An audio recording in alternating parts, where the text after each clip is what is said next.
Vamos orar.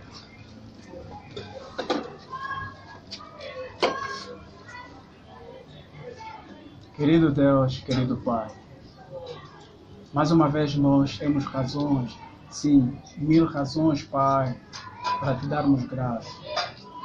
Pois a realidade dessa reunião, Deus, é o motivo, ou um dos motivos, Senhor, de rendermos graças a Ti.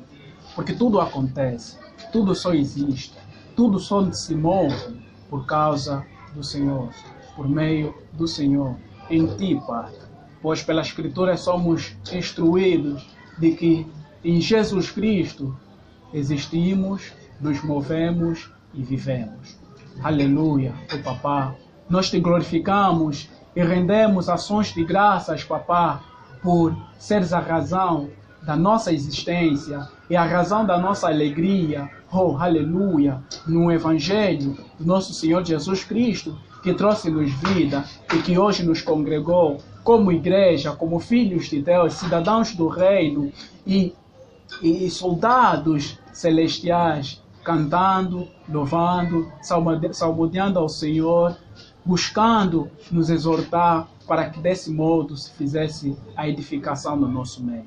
Pai, na verdade, venho diante de Ti, oh, aleluia, Pai, considerando que Tu és todo o poder e que diante de Ti todos aqueles que se exaltam alcançam, de fato, um certo abatimento, mas todos aqueles que se humilham alcançam realmente a exaltação. Pelo que nisso procedo, Papá, suplicando diante de Ti, pois, cônscio da minha pequenez, cônscio da minha fragilidade, sim, consciente daquilo que realmente sou, oh, aleluia, Papá, peço a Ti para que me direcione na instrução da sua igreja, na instrução do seu povo, dos meus amados irmãos, e de semelhante modo para comigo mesmo, ó Deus, para que isso seja feito na sua vontade e sob a sua direção. Pelo Teu Espírito e em Cristo Jesus eu oro. Amém. Então, amados, bem sabes que durante, penso, a semana passada, né, nós estamos a estudar, né, sim, junto com a igreja, aquilo que tenho passado como ensinos ou instruções relativamente à carta de 1 Tessalonicenses. Então nós estamos a um bom sentido, pela graça do Senhor, nessa mesma instrução, e assim o Senhor nos tem sim agraciado bastante pelos ensinos que extraímos desse livro, por aquilo que ouvimos, né, desses 3 dias, né, dessas 3 vezes que nós, né, estamos a discorrer, ou tivemos a discorrer sobre, né, a carta.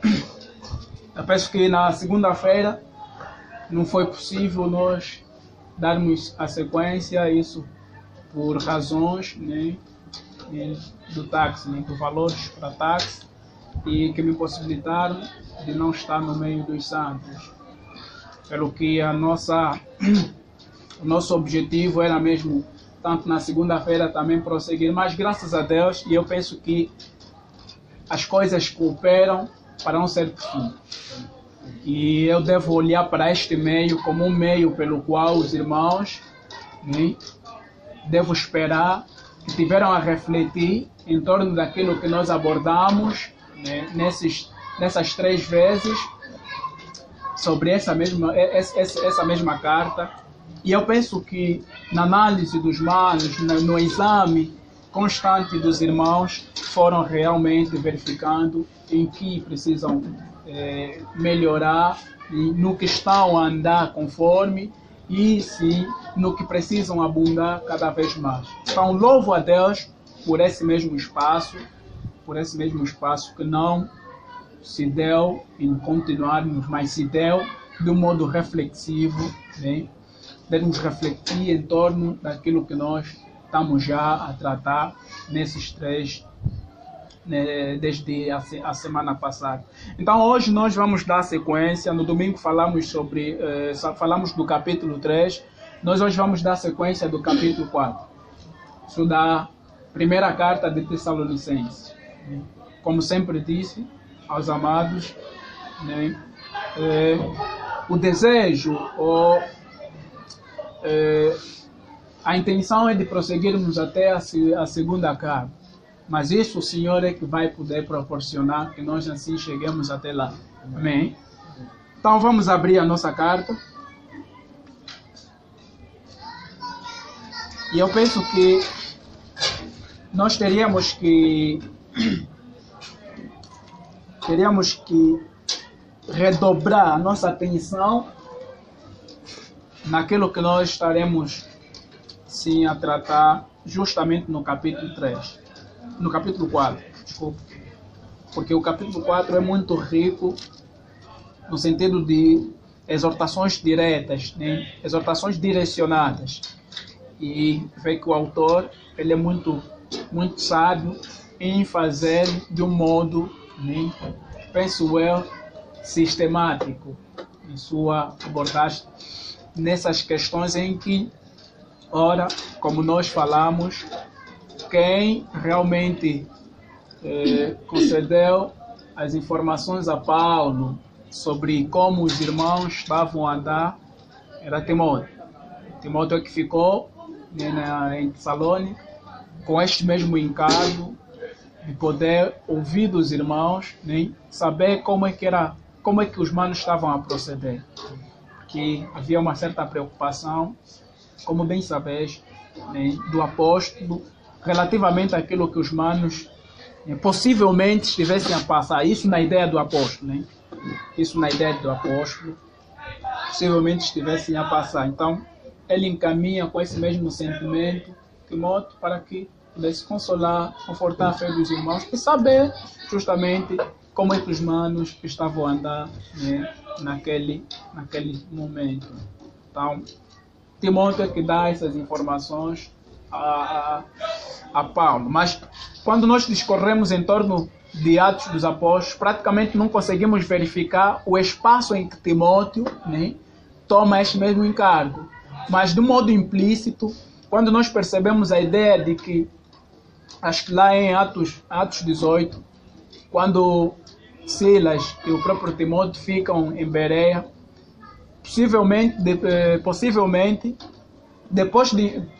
possivelmente tenham encontrado Paulo em Atenas, né, antes de ele descer mesmo para Corinto, e aí ele terá despachado Timóteo para Tessalônica e, consequentemente, se calhar Silas para Filipos.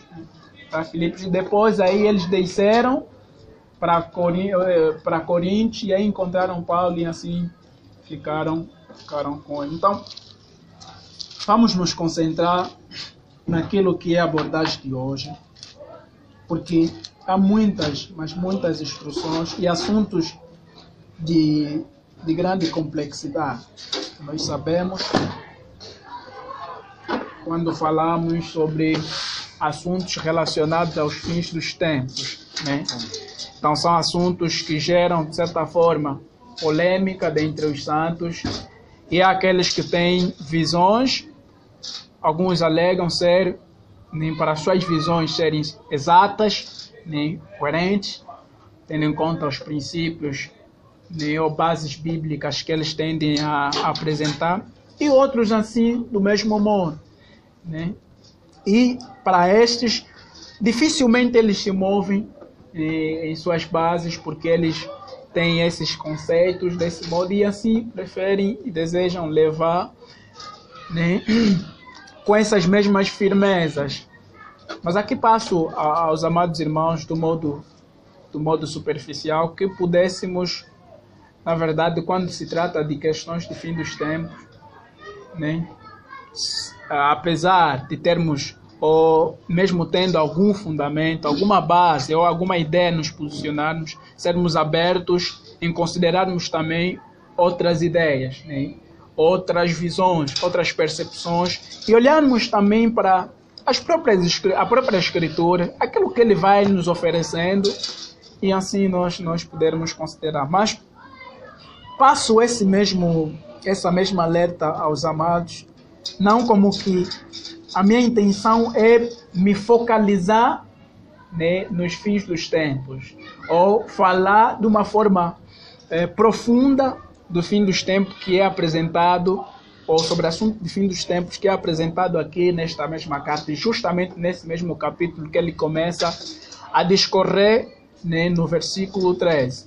Mas a minha atenção é no sentido de poder, quando os irmãos aprofundarem sobre essas questões, esses assuntos, eu penso que daqui em diante poderemos ter um fórum muito mais aberto e aprofundado, né, sobre esse mesmo assunto, né? E assim debatermos aquilo que são as bases sólidas sobre uma ou uma outra visão. E então, esta atenção que eu chamo aos irmãos, porque hoje, e como o sentido da carta, ou como propósito, né, da carta nos vai transmitir uma ideia, eu sempre repito, quando nós tivermos que olhar para o propósito da carta, procurem olhar para o verso 3 do primeiro capítulo. Amém? Procurem ver e atentar no verso 3 do primeiro capítulo, porque aí é o desfecho, é o resumo da abordagem do nosso amado e apóstolo Paulo. Amém? Então, é com aquele último item que é esperança na vinda do nosso Senhor Jesus Cristo que nós poderemos entender e melhor a intenção do apóstolo. Quando ele traz sobre esses assuntos, né? Vê que ele vai procurar, sim, de certa forma, lidar com os irmãos. Parece haver um certo conflito de compreensão, de entendimento. Ou alguns estavam ser afligidos no tocante a alguns assuntos. E nós praticamente vamos constatar isto nessa mesma carta. Mas em outras vertentes ele vai se mostrar muito mais em poder lhes precaver já de prováveis falsos, né, ensinos que poderiam se encaixar no meio deles. Então, é com isso. Então vamos já ler o nosso texto. Eu penso que, do ponto de vista introdutório, estou a ser muito mais longo, né? Já vamos já começar a ler o nosso texto. Prestem bastante atenção, porque há muita exortação. Eu penso que eu vou muito me focalizar em cada elemento aqui, para trazer aos amados tanto a visão ou a situação que o amado estava lá a tratar e como nós, repito, como nós devemos encarar, né, essa situação e devemos sim andar nos nossos dias. Amém? Então, vamos ler do verso 1. Diz assim: finalmente, irmãos, vos rogamos e exortamos no Senhor Jesus, que assim como recebestes de nós, de maneira que, ou seja, de que maneira convém andar e agradar a Deus, assim andai, para que abundeis cada vez mais. Porque vós bem sabeis que mandamentos vos temos dado pelo Senhor Jesus. Né? Vamos ainda centralizar aqui. Eu sempre tenho feito isso no sentido de podermos alinhar, né, os nossos pensamentos, ou seja, termos um direcionamento, né, na compreensão dos textos. Amém? Cada ideia, como ele vai alinhar. Então, só do primeiro verso, nós conseguimos compreender meio que um desfecho que o apóstolo, né, já está trazendo. Depois de tratar de toda essa série de conflitos que existiam no seu meio, de ter lhes elogiado como é que eles de fato estavam a proceder, a sua firmeza na fé, a sua obra de amor e muito mais, mostrar-lhes a esperança que cada vez mais precisam apresentar no Senhor Jesus, ele traz como que um desfecho, né? E ele sempre faz isso, Paulo sempre faz isso em suas cartas, ele traz sempre uma certa ala em que ele vai se dedicar em exortar os manos em muitos aspectos. em muitos aspectos, no sentido de poder, né, refrescar a consciência dos irmãos naqueles assuntos em que, quando lá esteve, lhes instruiu, mas novamente lhes instruiu, como ele até disse, né, em Filipenses, não me canso de vos falar das mesmas coisas, porque isto é proveitoso para vocês. Por isso é que ele sempre tem essa ideia de continuar, né, com este mesmo pensamento, ou continuar com este sentido de exortar os irmãos para que a sua firmeza se fizesse verdadeira, para que ninguém se desviasse e a sua obra, né, o trabalho que eles apresentaram lá fosse tido como vão, ou como vão. Então, esta é praticamente a ideia que o apóstolo sempre vem trazer quando vai estar prestes a culminar, né, ou a terminar, né, a sua abordagem. Então, finalmente, traz essa ideia, né? Olha, finalmente, Viva ele traduz assim: quanto mais, o que vai diferir no sentido, em finalmente, né? Quando você vê quanto mais, traz o sentido de que dessas coisas, né? Dessas coisas eu vou tratar agora particularmente convosco, né? Ou de um outro modo. Vou trazer essas coisas como que sendo, né, instruções que não estão ligados ao que eu falei anteriormente. Quanto mais, e finalmente, quase que eles tentam trazer a mesma ideia.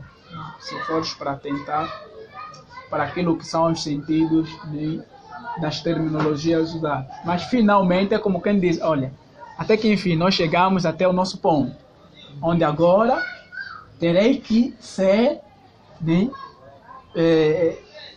terei que ser duro para convosco, né? Basicamente é isso. Terei que ser duro, severo convosco, né, para como vocês devem proceder. Então ele traz essa mesma ideia. Depois disso, finalmente, irmãos, vos rogamos, vos pedimos e exortamos, como recebestes de nós, ou seja, quando nós estávamos no vosso meio, aquilo que vocês receberam de nós, ouviram de nós, como mandamento do Senhor, como instruções do Senhor, e como sabemos que vocês estão a andar nessas mesmas coisas, porque ele fala aí, né, anteriormente, né? Ele lhes elogia muita coisa, ele diz que não têm permanecido firmes em sua fé, pelas várias dificuldades, e eles exortaram quando estavam lá, dessas mesmas dificuldades que poderiam passar. Mas ele está a lhes dizer, olha, como bem sabeis que quando estávamos no vosso meio, nós vos instruímos relativamente a essas mesmas coisas. Mas nós vos rogamos, né, e exortamos novamente a vós dessas mesmas coisas. Para quê? Agora aqui fica a questão. Tá bom, mas você nos falaste dessas mesmas coisas, nos instruíste dessas mesmas coisas quando estavas no nosso meio, né? E você estás consciente que nós andamos nessas mesmas coisas. Mas para que essa instrução novamente? Ele vai responder mesmo no próprio verso, né? Assim andai, né? Ou seja, de que maneira convém andar e agradar a Deus? Assim andai para que abundeis cada vez mais. Louvado seja Deus. Aqui está o cerne. Que está a ideia? Abundar, né, nessas mesmas coisas. Diferente de nós percebermos, né, estarmos em alguma medida a andar nessas mesmas coisas. Mas ele exorta e encoraja os irmãos para que pudessem quê? Abundar nessas coisas. Para que pudessem mais e mais se aperfeiçoarem nessas coisas. Para que pudessem mais e mais, né, atarem-se, se apegarem nessas mesmas coisas. E depois de ele trazer esse mesmo desfecho, vai manifestar, não, de que coisas? Olha, verso 2. Porque vós bem sabeis que mandamento vos temos dado pelo Senhor Jesus. Então aqui ele traz a autenticidade da pessoa de Jesus, né? o que realmente em muitas ocasiões nós acabamos de retirar. Por exemplo, ele como apóstolo poderia dizer: mandamentos que eu vos ensinei. Amém? Não que estivesse errado. Claro que ele ensinou. Mas ele traz a autenticidade do nome de Senhor Jesus Cristo para dar aso, dar peso para com essas mesmas instruções.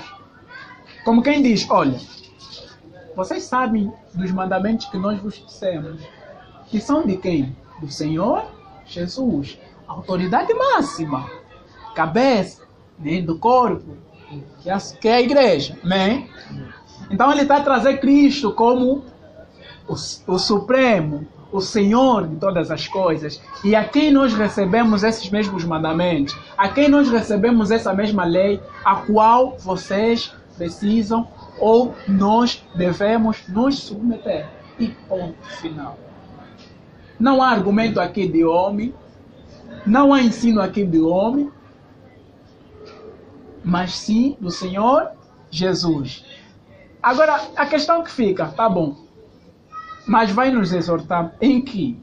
Vai discorrer agora no verso 3. Verso 3 em diante. Vamos ler. Porque esta é a vontade de Deus. Opa, primeiro começou. Porque esta é a vontade de Deus. Paulo não tá vindo de seguinte modo. Olha, porque esta é a vontade que eu vos instruí. Não, porque esta é a vontade de Deus. O que, Paulo? A vossa santificação. A vossa santificação, que vos abstenhais da prostituição. Aqui agora nós vamos nos focalizar para aquilo que realmente, se calhar, teria sido a situação que os manos aí tivessem a passar. Porque ele passa uma instrução com uma determinada realidade que ele conhece. Quando Timóteo vai a ele, lhe passa algumas informações, não somente positivas, mas como também negativas. Ou seja, mostra o lado em que os manos não estavam a ser fiel e mostra o lado em que os manos não estavam a ser fiel. No sentido de que, Paulo, olha, os manos estão assim, assim, assim, assim. Com isso, ele vai elaborar essa mesma carta para instruir os manos naquilo em que se encontravam em falta e encorajá-los naquilo em que eles se encontravam firmes. Para quê? Para que abundasse. Amém? Por isso, aqui ele agora começa a posicionar-se. Esta é a vontade de Deus. Qual é a vontade de Deus? A vossa santificação. Santos de Tessalônica. Santos de Tessalônica. Igrejas gentílicas, sabeis que esta é a vontade do Senhor, a vossa santificação. Paulo bem estava consciente da situação em que os gentios passavam. Porque nós, se olharmos para o quadro histórico daquilo que é a situação que os gentios, ou seja, o culto dos gentios, a idolatria que outra hora ele até se refere, acho que no capítulo 3, quando ele fala que como vos convertestes dos ídolos para Deus vivo. Acho que é do capítulo 2, quando nós falamos no capítulo 2. Paulo tem uma realidade aí de que, olha, o culto para os ídolos, ou o culto para os deuses mortos, para muitos dos gentios era tido como devassidão. A devassidão sexual, a exorgia, porque naquela época alguns dos gentios, alguns dos gregos, das nações gentílicas, tinham como cultos, como rituais, o sexo, fazerem relações sexuais. Para eles, isto era dignificarem o seu Deus. Se envolvendo nessas mesmas práticas, isto era um culto para os seus deuses. Pelo que a nação gentílica, ou a nação dos gentios, as nações dos gentios, estavam cobertos dessas mesmas práticas, dessas mesmas situações. A prostituição estava em vigor. Se vocês lembrarem a carta quando vocês lembrarem a carta que os manos em Jerusalém, em Atos 15, né, escreve para os santos em Antioquia, você vai perceber essa mesma realidade. Qual é o item que eles vão destacar? Isso quando você vai ler no capítulo 15, verso 29, você vai ver que eles fazem um destaque sobre a fornicação. Uma das práticas em que eles realmente, os gentios, andavam. Então eles fazem o seguinte: olha, manos, nós não temos outras coisas para vos impor, senão que vos abstenhais das carnes sacrificadas, né, do culto aos ídolos e da prostituição. Dessas coisas eles estabeleceram porque havia um certo litígio entre eles. Os judeus queriam impor a lei para os gentios, por conta deles saberem que os gentios são um povo mesmo descartado, não de Deus, né? E não eram escolhidos. Então queriam que eles andassem também nas mesmas leis, nas mesmas ordens que eles andavam. Mas eles contrastam e se reúnem e, pela graça de Deus, como eles se referem mesmo, com o consentimento do Espírito de Deus, são levados a trazerem essas mesmas abstinências ou essas mesmas situações que devessem se abster, né, para que assim pudessem andar conscientes da situação em que eles estavam aí a passar. Então você consegue notar um certo quadro, mesmo quando você lê Romanos, que é a carta que espelha todas essas situações, Romanos 1, acho que foi Romanos 1, 2, né? Quando ele vai falar sobre toda aquela situação imoral que Roma passava. Porque antigamente, ou na época de Paulo, o Império Romano estava a dominar quase que a maior parte do mundo, a maior parte da Ásia. Toda a Ásia até ele dominou, e uma parte de quê? Da Europa. Ele dominou aquela toda parte. Então, a igreja de Tessalônica não tinha como, os tessalônicos não tinham como se desvincular dessas mesmas práticas, porque eles estavam sujeitos naquilo que são os cultos, os sacrifícios, os ritos do Império Romano. Então, um dos ritos era a devassidão sexual, as orgias sexuais. E é bem provável que os manos, depois de se converterem, tivessem a passar por algumas lutas. Como é bem patente também para conosco. Muitos de nós, quando saímos do mundo, muitos de nós carregávamos práticas do gênero. Tínhamos a vida sexual ativa. E nós nos prostituíamos e nos envolvíamos como nós bem pensávamos. Pelo que não tinha regra, quem vai determinar regra para nós?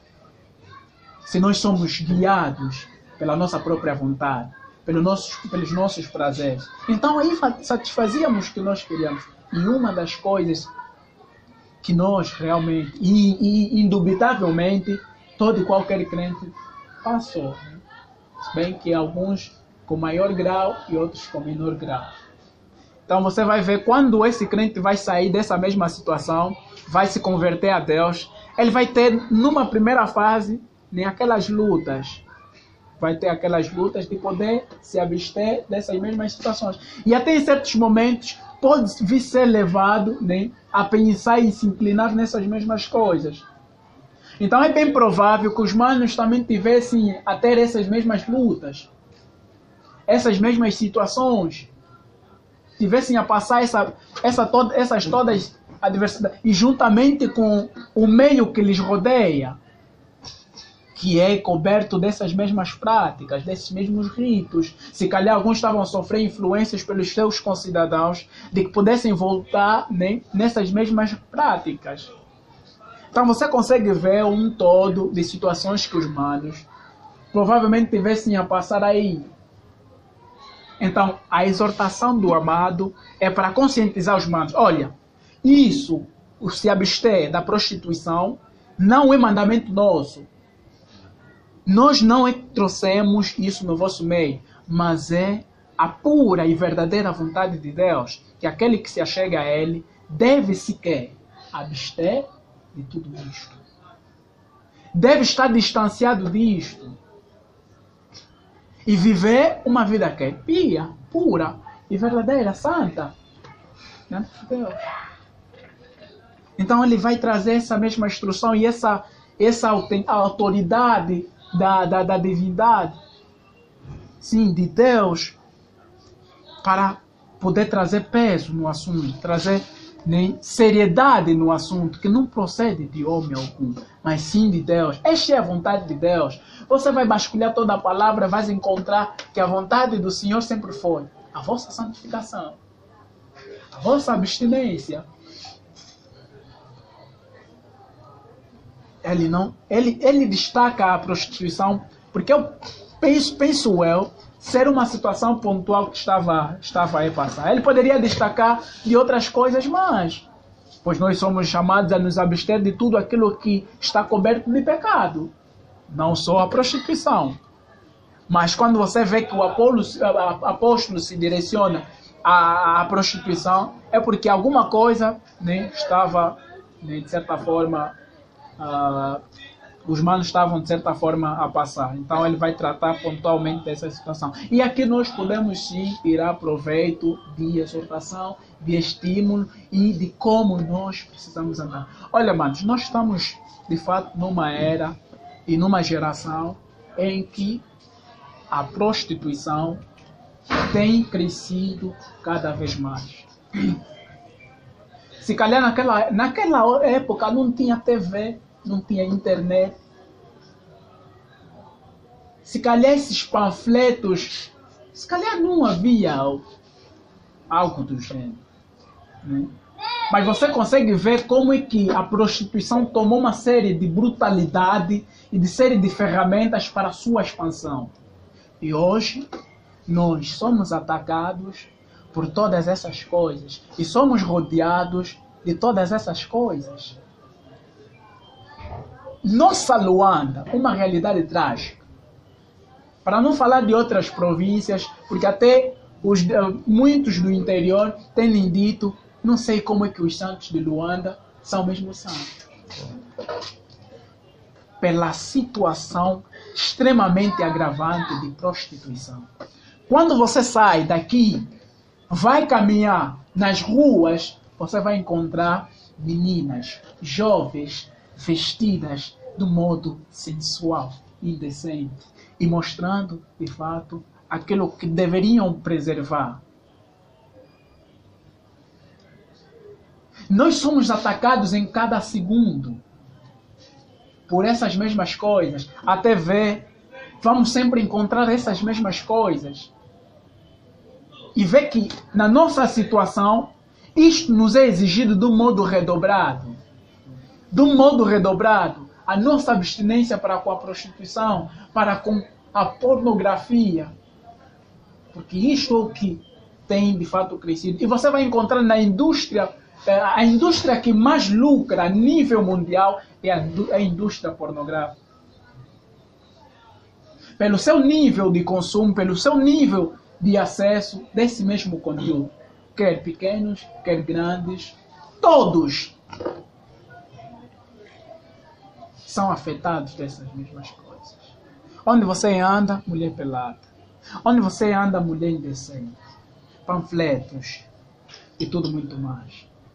Irmãos, a nossa purificação, a nossa santificação, a nossa abstinência nos é exigido de um modo redobrado. Nós precisamos tomar uma certa atitude para com estas mesmas coisas. Para preservarmos a pureza e a santidade de Deus em nós. Se calhar você pode dizer, não, irmão Newton, se calhar devesses considerar, porque, é difícil mesmo, é difícil de se livrar. Eu sei que é difícil, tenho eu passado essa mesma dificuldade. Mas isso não é a razão pela qual você vai buscar se conformar nessas coisas e não fazer nada. Enquanto o inimigo ataca, enquanto as hostes espirituais e malignas estão cada vez mais se levantar e trazer toda essa mesma série de elementos, de coisas para você consumir e se abster-se do Senhor, se alienar do caminho do Senhor. Como você pode cruzar os braços? Como você pode ficar com as mãos cruzadas? E este é um dos lados, alvo que muito os crentes têm sido afligidos. 99% dos crentes são atacados nesse mesmo lado. Se calhar poderia colocar 99,5%. Porque a probabilidade de poucos serem tentados nesse lado é menor. E muito ínfima. Pelas coisas que nós enxergamos, tendemos, por conta da nossa natureza, a nutrir. Não nesse preciso momento que você veja, se calhar, porque existem aqueles, meu irmão, eu posso olhar, atentar para uma mulher, eu não sinto absolutamente nada. Ótimo, vai. Você não sente absolutamente nada. Se calhar você tornaste homem de ferro. É o que não existe. Enquanto homens e naturais, estamos propensos a estes prazeres, a estes desejos. Se você não sente desejo que é natural, desejo sexual que é natural, você precisa se rever. Ou você virou um robô. Porque o homem naturalmente sente. E por conta desse desejo, esse prazer, precisamos nós estar distanciados dessas mesmas coisas. Porque quando nós enxergamos para essas coisas, elas não vão repercutir, se calhar, nesse preciso momento, né? Mas quando nós estivermos reflexivos ou a sós, num exato momento, aquilo vai ser descarregado de uma forma que ficaremos tão afligidos por tais coisas. Por isso, amados, a prostituição cada vez mais cresce. E vê, o Senhor Jesus Cristo nos disse, né? Se multiplicar a iniquidade, o amor de muitos se esfriará. Vê em que escala isso de certa forma tem já te afligido. Procure santificar-se, procure de fato orar a Deus, abster-se dessas mesmas coisas. Não adianta dizer que a maneira de se santificar não é só a oração. Meu irmão, eu penso que é o meio legítimo para a santificação. Por quê? O que é que a oração proporciona para nós? A oração nos leva a entender, a claramente compreender o quanto somos maus, estamos realmente em pecados. Senhor, porque a quem você vai se tratar? Com quem você vai tratar? Com quem você vai falar? É com Deus. E, no entanto, o sentido de reverência diante desse mesmo Deus é redobrado. Você próprio acaba sentindo-se que aqui não tem escape. Vou falar. Por isso que houve um período no IFAO em que nós discutíamos. Quando olhávamos um irmão andar não do modo como convém, nós sentávamos, montávamos sinédrio com o irmão e aí nós instruíamos e falávamos com o irmão. O irmão saía aí estressado, alterado, né? Porque a repetição gera isto, né? Saía alterado. Mas quando esses mesmos irmãos, ou quando íamos orar, nós percebíamos que estávamos a agir erradamente. Mas por que percebíamos que agíamos erradamente? Porque nós estamos a lidar com um ser em quem não devemos mentir. Porque ele conhece todas as coisas. E se o seu coração se agiu mal quando estavam a te repreender, lógico que você vai perceber isto quando estiver a se ligar com o Senhor. E você vai se render. E existiu casos em que irmãos vieram até conosco, dizendo, mano, realmente eu errei. Eu agi mal e vocês têm razão de me mostrar quando estou a andar mal. Legítimo. Oração. Busque tratar-se com o Senhor em oração. Busque. Amados, é um caso, na verdade, muito trágico. A questão de sermos tentados na nossa situação e principalmente na nossa flor da idade. A nossa idade nos exige bastante que nós venhamos se satisfazer sexualmente com alguém. Vai nos exigir isso. Então, muito cuidado. Vamos procurar mais zelar nas coisas do Senhor, né? No pensamento que o Senhor traduz a nós, que devemos obedecer, porque o modo de andar, está se falando de viver e agradar a Deus, é este. Santificação. Paulo está a começar a tratar aí. Então eu penso que são série de elementos que estão aqui que ele vai tratar, e eu penso que para hoje, se calhar, poderemos não nem terminar o capítulo todo e dar sequência noutra ocasião, mas vamos procurar fazê-lo com mais brevidade. Então, amados, é isto que ele vai tratar com os manos, e assim como para nós, tem este mesmo tratamento, não difere. Ele trata para com os manos lá que estavam, de certa forma, a passar por mesmas situações, para que pudessem se abster, e para nós também nos é exigido que nós venhamos, né, tomar esse mesmo cuidado.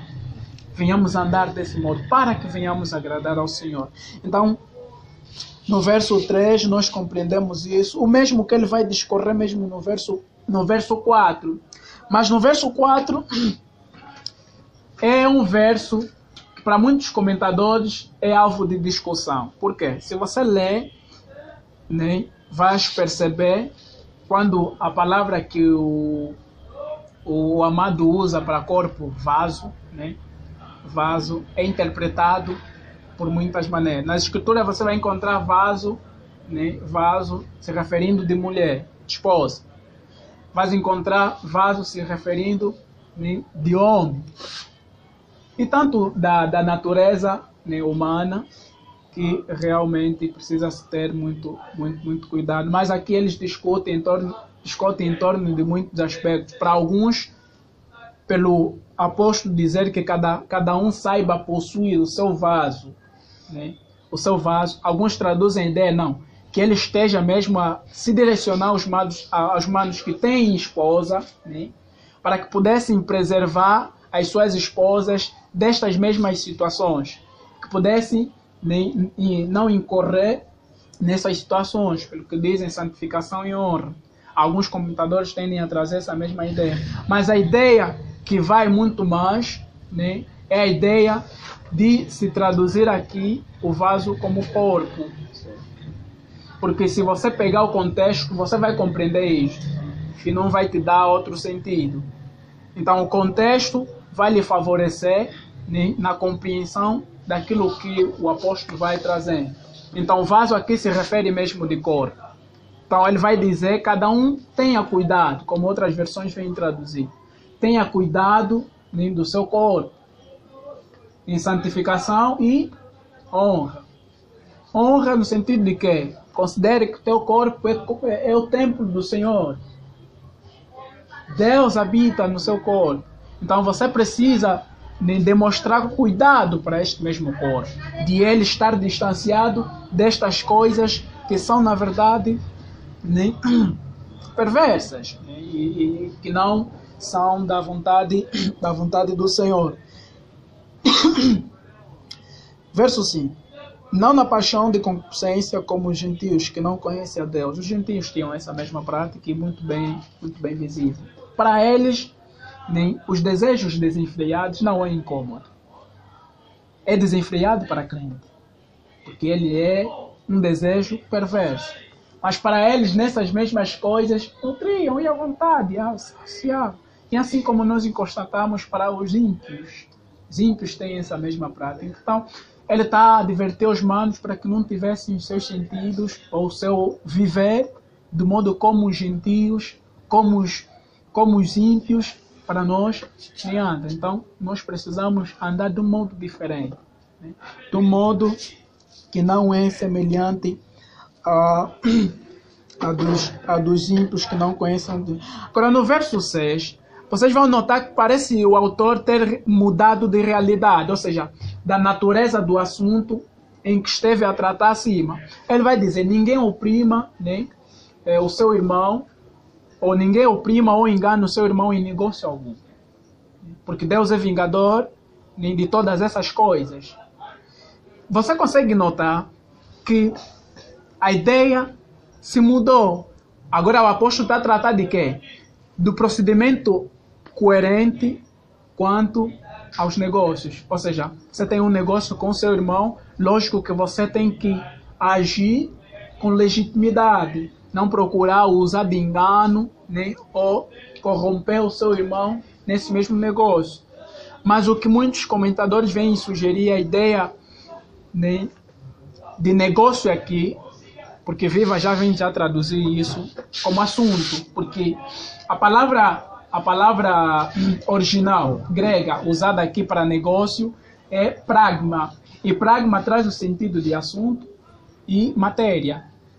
E em nenhuma outra parte das escrituras pragma é utilizado como negócio. Daí eles procuram, né, incorporar o sentido, né, o sentido que Paulo já está trazendo desde os versículos anteriores, sobre as questões de santificação, né, de purificação, de se abster, né, da prostituição. Então eles vão ligar de certa forma, e claro, coerente, né, e lógico, se bem que de algumas ocasiões tal texto pode nos proporcionar, nos favorecer para termos que estimular algum irmão, né, que não deve não deve enganar o seu irmão em algum negócio, deve ser fiel ao seu irmão, né, deve ser leal quando está a fazer. Mas ele está a dizer aqui de assuntos do gênero, assunto que ele já está a tratar anteriormente,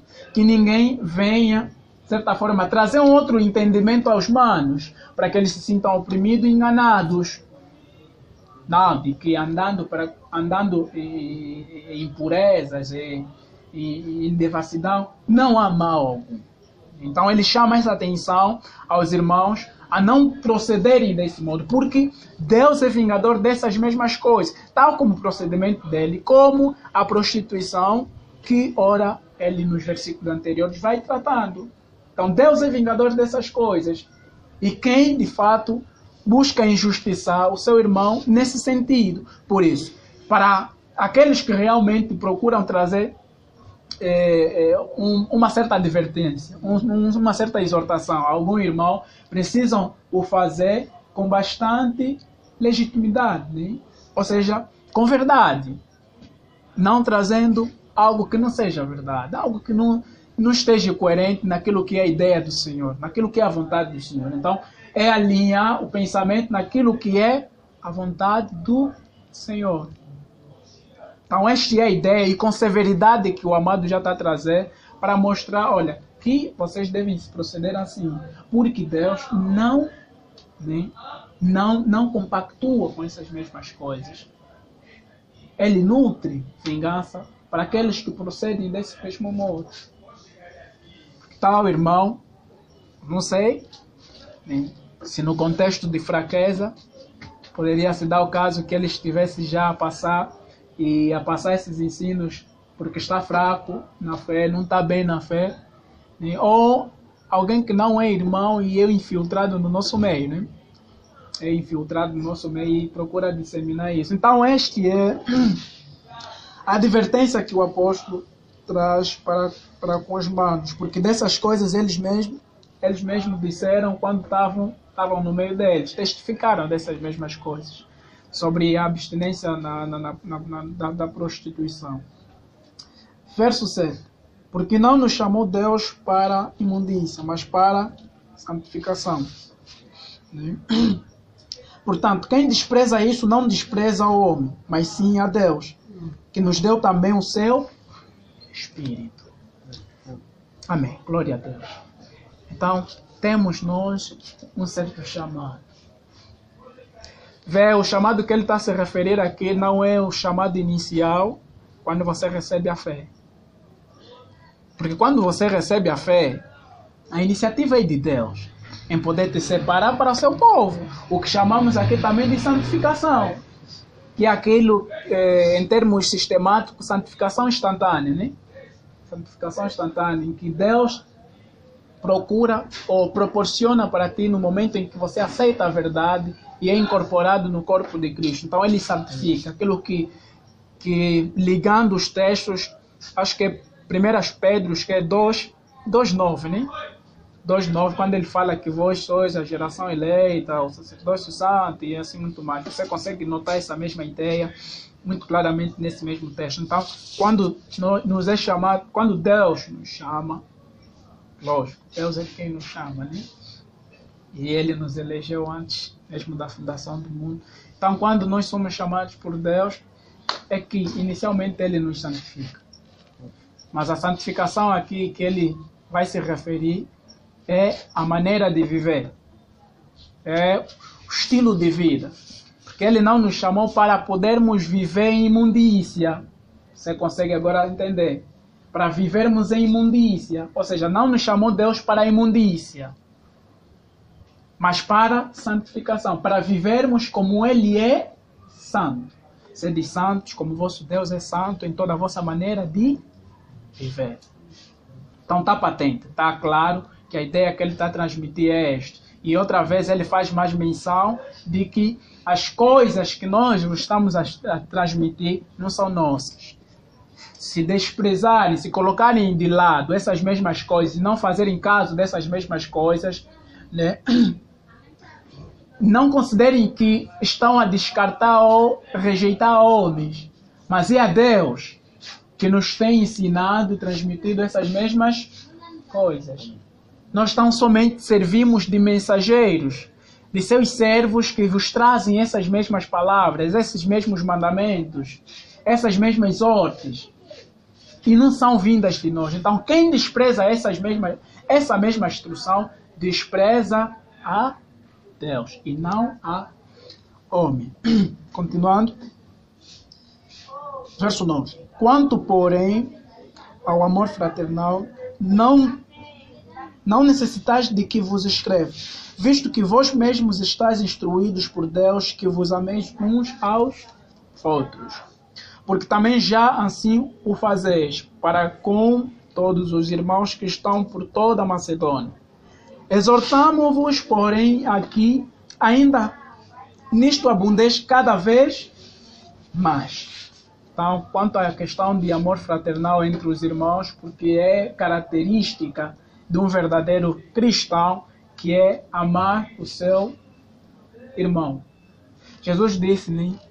Sereis meus verdadeiros discípulos se vos amardes uns aos outros. Amém? Conhecereis a verdadeira comunhão em que perspectiva? Se temos comunhão com Deus, lógico que também temos comunhão uns para com os outros. Isso já 1 João, né, no seu capítulo 1, verso 5. Então você consegue notar a ideia. E quanto a essas coisas, Paulo dispensa comentários, porque ele sabe que os manos já têm andado nessa mesma coisa. Pelo que ele elogia até nos capítulos anteriores sobre o procedimento de amor que os manos estavam a demonstrar e serem exemplo, e por serem exemplo das igrejas da Macedônia. Então, ele dispensa comentários sobre essa mesma questão de amor fraternal. Mas ele unicamente acrescenta alguma coisa. Abundar. Amém? Então, o mesmo que somos requeridos. Nós temos exercido amor, mas vamos abundar mais e mais neste amor. Porque você sabe e claramente compreende que quando tens demonstrado o amor, você sabe que em alguma medida você não tem feito com perfeição. Amém? Em alguma medida você não tem feito com perfeição. Por isso você precisa abundar nisso cada vez mais. Principalmente nós, não sei se o amado dispensaria comentário, mas nós carecemos mesmo. Amém? Eu disse da vez passada, nem sobre essa questão de amor, nós carecemos. Por quê? O zelo de muitos de nós tem não existido mais. Quase que não existe, não existido, quase que não existido em nosso interior, né? Então, por isso é que, para a questão de amor, amados, somos sim, e cada vez mais somos exortados a abundar nisto. Porque o serviço da obra de Cristo tem que ser fundamentado pelo amor. Se não for o requisito, nós vamos fazer as coisas de modo caprichoso, né? E mecânico. O amor é o fundamento. Então, vamos procurar abundar nisso, assim como o amado exorta para os manos aí abundarem nisso. Verso 11. E procureis viver quietos e tratar dos vossos próprios negócios e trabalhar com as vossas próprias mãos, como já vos temos mandado, para que andeis honestamente para com os que estão de fora e não necessiteis de coisa alguma. Agora aqui a exortação sobre de como andarem para com os de fora fica aqui patente, né? Andarem quietos. O que se traduz do seguinte modo, né? Andais sem alguma, né? sem colocar em peso algum para com aqueles que são de fora. Ou seja, ele procura encorajar os manos a trabalharem, a tratarem dos seus próprios negócios, para que não se sintam em nenhuma falta, não estejam em nenhuma falta quanto ao comer, ao de beber.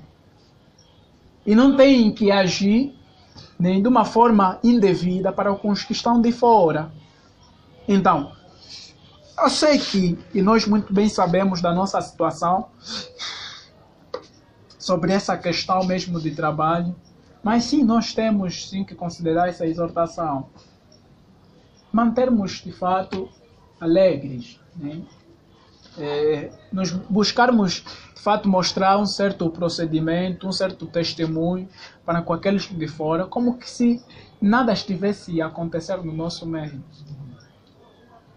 Para que disso os que estão de fora, os ímpios, não façam caso de que, olha, estes têm Deus, como já acho que algum livro antigo, quando algumas nações gentílicas agiam contra os israelitas, diziam, olha, esses não são aqueles que que o seu Deus abriu o mar e tem operado todas essas coisas.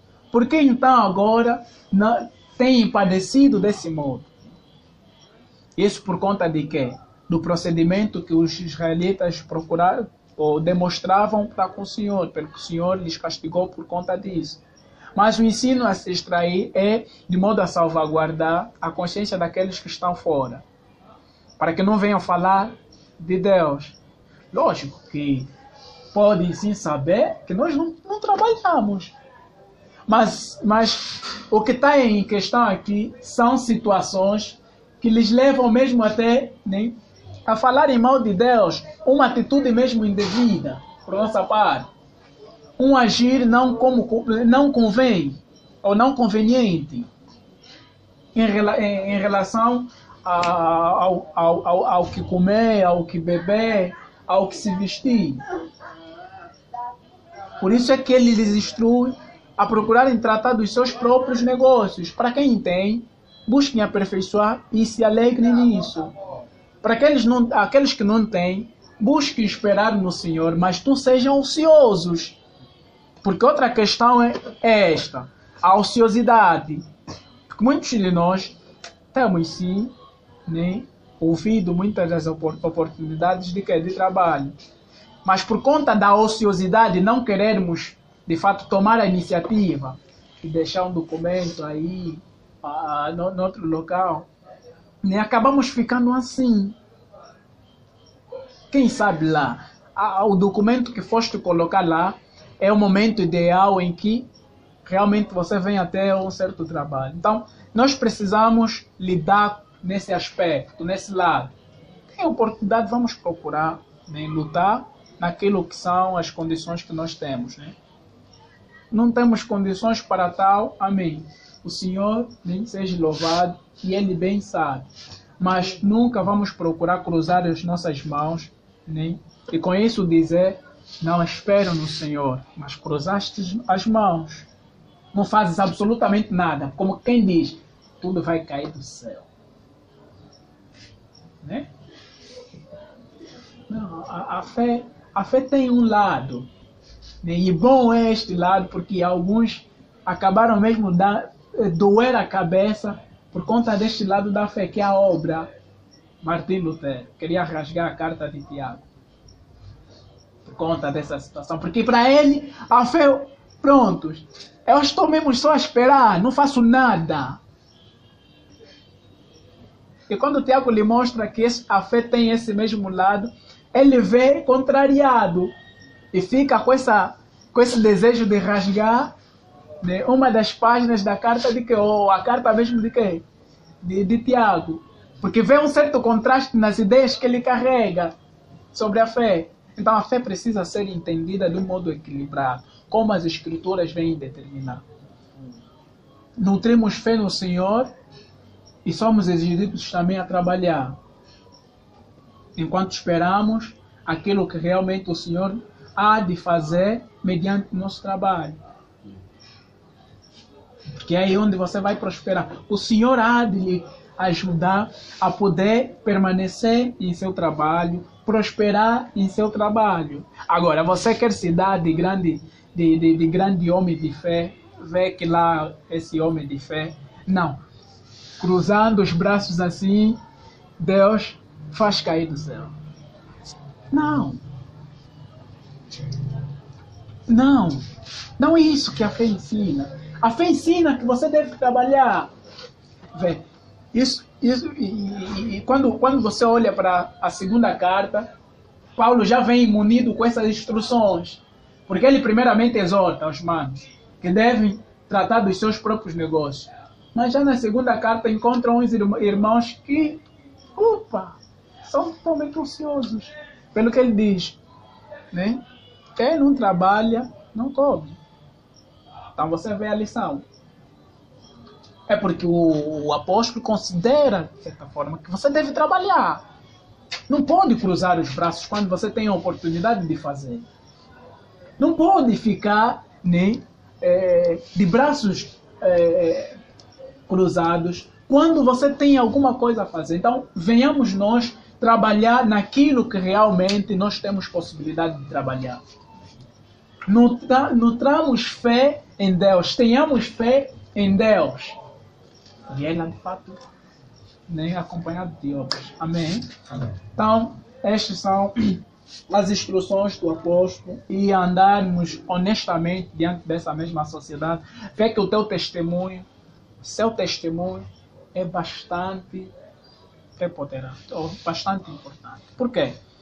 Porque muitos relatos, e eu já pude ter noção de uma história de uma mulher de Deus que pelo seu testemunho ganhou seu marido. Pelo seu testemunho, pelo seu comportamento, pela sua conduta cristã, o seu procedimento cristão, ganhou o seu marido. Sem palavras. É só o tratamento que ele deu no marido bêbado. No marido que vem fora de hora, em casa. No marido que vem 0 hora, mas ela com toda a paciência e humildade, o marido entrou, todo ele bêbado, vai, pega o marido, lhe mete aí sentado, tira a roupa que ele tem, que estava já totalmente molhado e banhado de whisky e muito mais, e procura dar tratamento nas pernas do marido e coloca a comida na mesa. Meu marido ficou bloqueado. Quando ele conta esse mesmo testemunho, quando ele conta essa mesma questão para os seus amigos ficaram admirados. Mas o quê? A sua esposa faz isso? Nós não acreditamos. E ele diz, não. Tá bom, se vocês não acreditam, vamos na minha casa. Quando lá postos, viram o mesmo procedimento e eles disseram, olha, eu não sei que tipo de homem você é e o tratamento que tens dado nessa grande mulher. Nós até bem desejávamos ter uma mulher como ela. Vê o cuidado que ela tem por ti. E o homem realmente caiu em si mesmo e rendeu, né? Graças a Deus, se arrependendo e converteu-se. Então, seu testemunho é bastante, mas é bastante importante, porque a maneira como você anda para com os cristãos de fora, a maneira como você fala, a tua atitude para com algumas situações é o que vai ditar, diante das pessoas que são de fora, quem você é. Se és o crente, verdadeiramente que eles esperam, assim como as escrituras dizem, né, que você tem que raiar como luz nesta terra, ou não tem sido o crente que eles realmente entendem que é crente. Porque o crente que é de crente é um contraste para essa sociedade. Sei que vai ser muito louco, né? Perdão, mas louvado seja Deus por aquilo que nós estamos a ouvir. Amados, por mais que nem a instrução seja longa, vamos reter aquilo que são as instruções que advêm disso. Vamos reter. É importante que nós tenhamos um procedimento, um testemunho coerente, um testemunho poderoso para os que estão de fora, porque muitos ganharam descrentes só pelo seu procedimento, sem palavras. A sua maneira de viver, a sua maneira de andar, a sua maneira de falar, a sua maneira de agir. Nós que somos até, se calhar, uma atitude uma coisa tão simples, estamos a nos chatear com as pessoas que estão de fora. Eles vão ver, opa, mas esse não é o crente.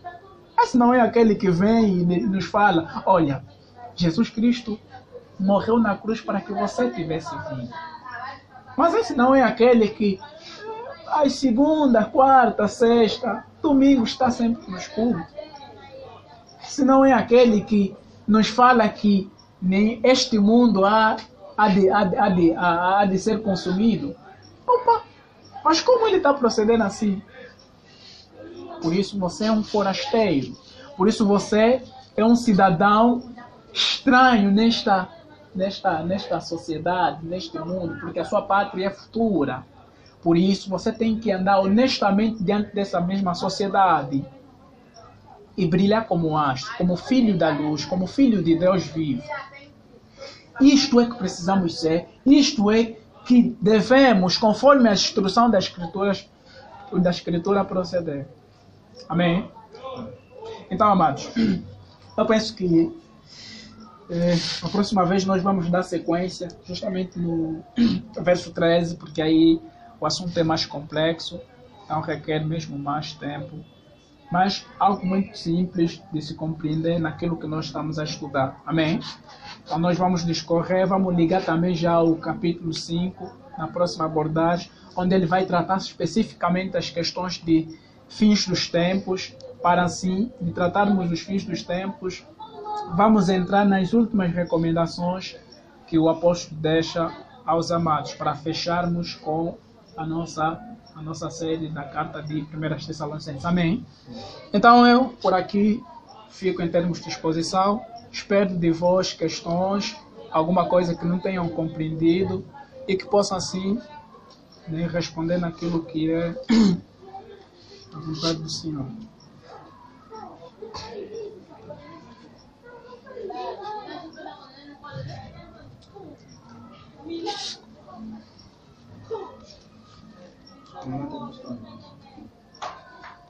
Louvado seja Deus. Amém? Então vamos orar. Ora. Querido Deus, querido Pai, nós te agradecemos por aquilo que nos falaste no dia de hoje. Ouvimos atentamente, Deus, a tua exortação, a tua instrução, de que maneira devemos andar e agradar a ti, e como devêssemos sim nos abster, ó Papá, daquilo que é contrário à sua vontade. Deus, tu sabes da nossa fragilidade e que rapidamente somos levados, Pai, a nos inclinar num ou noutra coisa. Pelo que nós te pedimos, que nos dê do Teu Espírito, cada vez mais de forma abundante, que o Teu Espírito em nós possa nos levar a sermos obedientes a essa mesma verdade, a sermos sinceros para com o Senhor, a cada vez mais nos santificarmos, Pai, pois compreendemos que sem a santificação ninguém verá a Deus, diz a Tua palavra. Senhor Deus, por isso tudo entregamos em Tuas mãos. Ó Pai, venha avivar e fazer com que os nossos corações ardam, ou venham arder de amor por Ti, de amor por Ti, de amor por Ti, e consequentemente da Tua Igreja. Em nome de Jesus Cristo, nós te rogamos. Amém.